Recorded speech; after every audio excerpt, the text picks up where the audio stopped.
Have a special report tonight on skin cancer. More than half of us will be diagnosed with some form of it in our lifetime.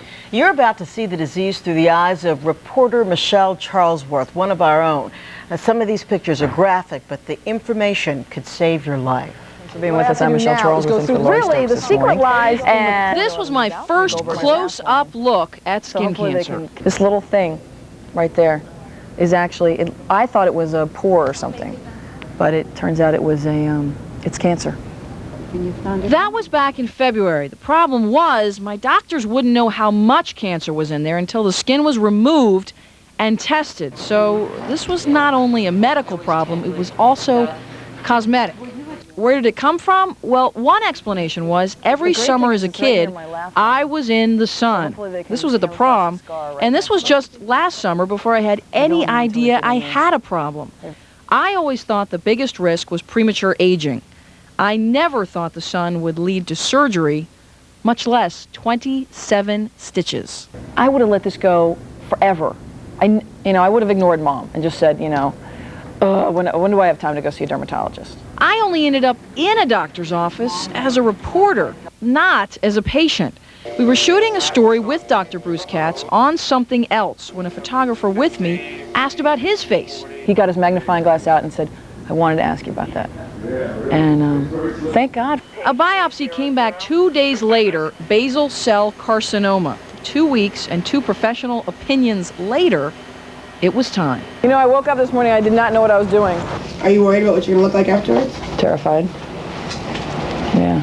Because what they've told me is they have to cut it out, and then they might have to go up here and get more and flip it down. So then I'm thinking it's this big. And I want something like that on my head. Scared?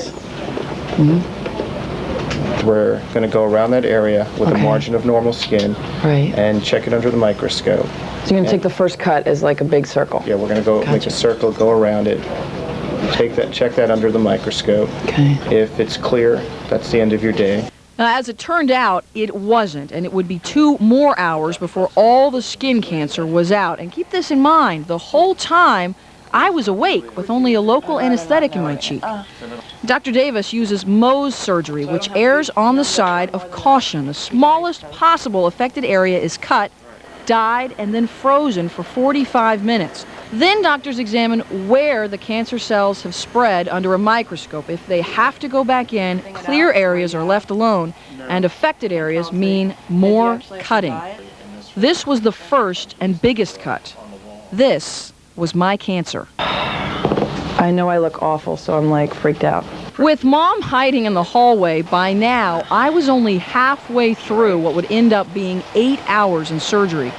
But because he tried to save as much of my face as possible and it turned out the cancer had spread, Davis had to go in 3 separate times to get everything. What's the worst? What do you think the worst thing is? The worst is if it really is noticeable, I think. If it screws up your smile or, if it really changes the way you look.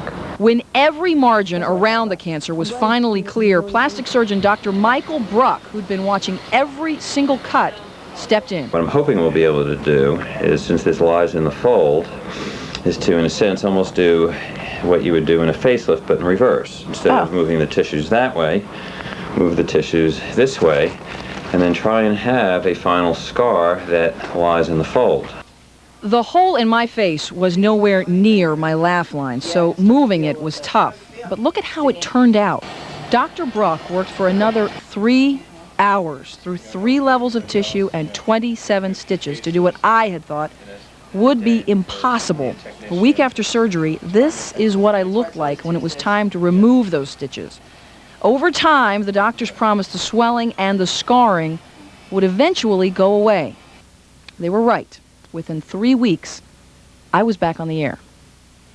Absolutely amazing. Now, if you would like to learn more, you can watch Eyewitness News tomorrow morning. Michelle Charlesworth will be here to talk about her bout with skin cancer as well as what is next. It is truly amazing. She's extraordinary, too. And I sit this close to her on Sunday morning set. It's amazing how it looks, and she was a trooper. Absolutely. I'll tell you, really something.